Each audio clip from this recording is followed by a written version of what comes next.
Alors que les tensions diplomatiques entre Alger et Paris ne cessent de croître depuis plusieurs mois, l'Algérie a exigé, le 11 mai 2025, le départ immédiat de plusieurs agents consulaires français nouvellement affectés, pour non-respect des protocoles diplomatiques internationaux. Cette décision, transmise officiellement au chargé d'affaires de l'ambassade de France à Alger, marque un nouvel épisode dans une crise de confiance qui prend désormais un tournant structurel. Les agents concernés, au nombre de 15 selon des sources diplomatiques relayées par l'APS, auraient été introduits sur le territoire national dans des conditions jugées irrégulières.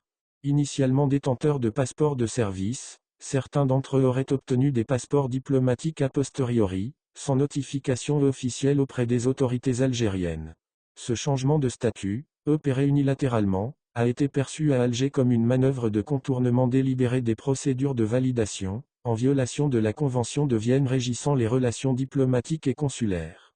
L'affaire prend une tournure bien plus grave avec la révélation, par les services de sécurité algériens, de la présence de 2 agents appartenant à la DGSI française, Direction générale de la sécurité intérieure, qui auraient tenté de s'implanter en Algérie sous couverture diplomatique.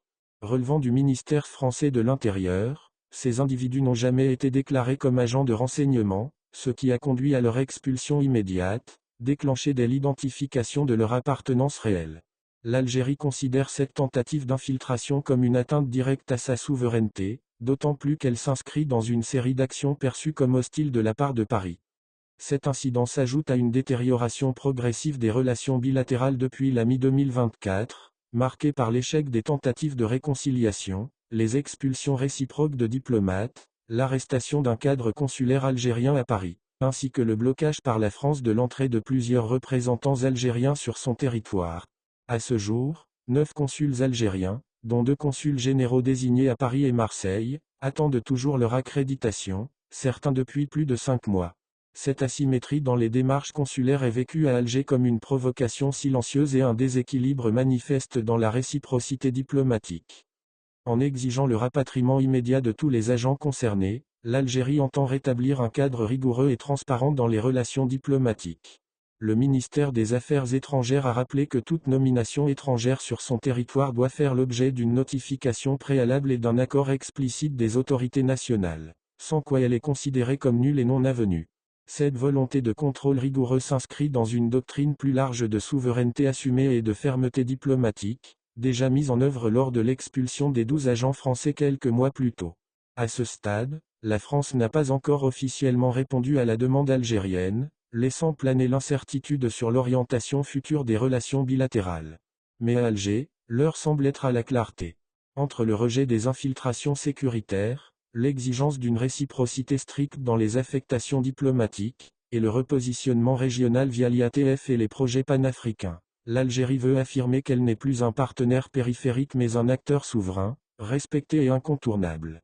Dans le sillage d'un repositionnement diplomatique global et affirmé, le président Abdelmadjid Tebboune a entamé ce lundi une visite d'État de 2 jours en Slovénie, à l'invitation de la présidente Nataša Pirc-Musar. Loin de n'être qu'un simple déplacement protocolaire, cette visite incarne une stratégie structurée de diversification des alliances économiques et politiques menées par Alger sur la scène internationale. À Ljubljana, c'est une nouvelle séquence de coopération euro-méditerranéenne qui s'ouvre, plaçant la Slovénie comme interface entre l'Union européenne et l'Algérie dans des secteurs stratégiques.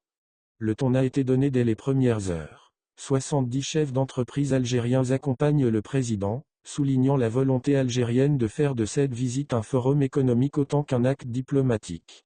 La cérémonie d'accueil, suivie d'un hommage aux victimes de guerre, a été encadrée par des échanges bilatéraux de haut niveau au palais présidentiel.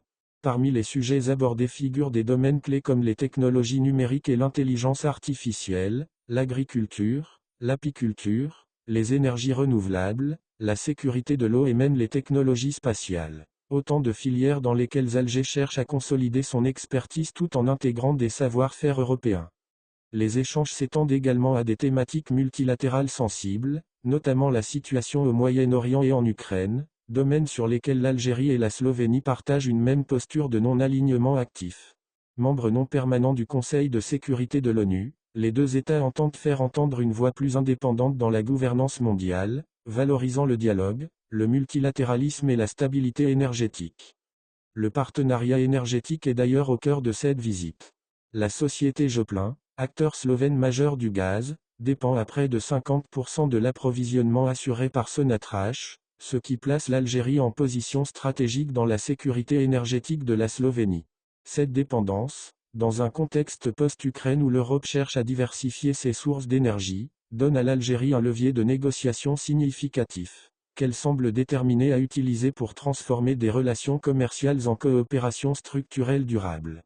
En parallèle, Alger continue d'activer sa stratégie Sud-Sud, comme en témoigne la récente communication entre le ministre algérien des Affaires étrangères, Ahmed Attaf, et son homologue vénézuélien Iván Gil Pinto. À l'ordre du jour, la consolidation de la dynamique bilatérale et la préparation de la prochaine réunion de la commission mixte algéro-vénézuélienne, prévue pour l'été à Alger. Ce double axe Européen-Amérique latine illustre une volonté nette. L'Algérie ne veut plus dépendre de ses partenaires traditionnels, mais élargir son rayon diplomatique sur tous les continents. Cette approche multizone, alliant économie, diplomatie et sécurité énergétique, s'inscrit dans un calendrier international dense, dans lequel l'Algérie multiplie les signaux de repositionnement. Les récentes tensions avec la France, les efforts de leadership africain à travers l'IATF 2025, l'expulsion des agents de la DGSI, ou encore la structuration d'une diplomatie énergétique avec la Méditerranée, laisse entrevoir une Algérie qui se veut indépendante, affirmée, et stratégiquement agile. Alors que les tensions commerciales s'intensifient à l'échelle mondiale, les nouvelles mesures protectionnistes envisagées par l'administration américaine pourraient sérieusement fragiliser les équilibres de l'économie algérienne. Une hausse des droits de douane à hauteur de 30% sur les produits algériens hors hydrocarbures, prévue pour entrer en vigueur dès juillet 2025, menace directement les exportations nationales déjà limitées et concentrées. Une étude publiée par le Cercle d'action et de réflexion autour de l'entreprise, CARE, signée par l'économiste Mouloud Edir, alerte sur les effets dominos d'une telle décision sur le tissu productif national. En 2024, 82% des exportations algériennes vers les États-Unis étaient constituées d'hydrocarbures, rappelle-t-elle. Les 18% restants engrais, ciment, acier seraient les plus immédiatement touchés, du fait de leur marginalité économique et de leur forte exposition à la concurrence mondiale. Dans un marché américain déjà saturé par des producteurs asiatiques et sud-américains, une augmentation tarifaire de cette ampleur rendrait ces produits quasi invendables.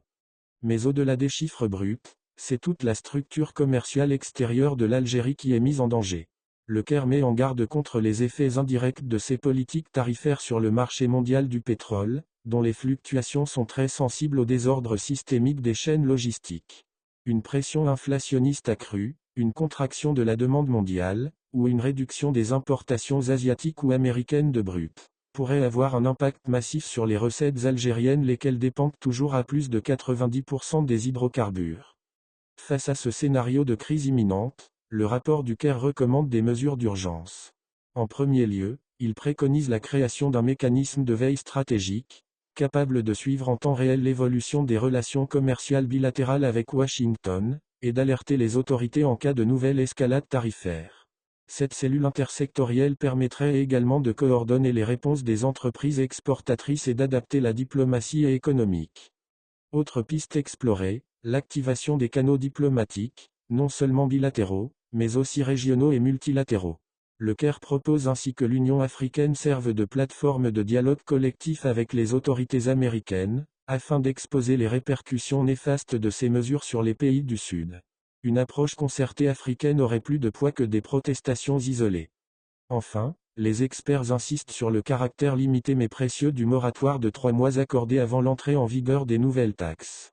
Il ne s'agit pas d'un répit définitif, mais d'un délai critique pour repenser la compétitivité des exportateurs algériens, réorganiser les filières logistiques, identifier des marchés alternatifs, et surtout initier une réforme accélérée du commerce extérieur. En somme, cette alerte constitue un test de résilience pour l'économie algérienne, mais aussi une opportunité de prendre conscience de la fragilité d'une structure commerciale trop dépendante d'un seul secteur. Si les décisions américaines échappent au contrôle d'Alger, la réponse algérienne par la diversification, la diplomatie, et l'anticipation pourrait déterminer le degré d'impact de cette nouvelle secousse économique.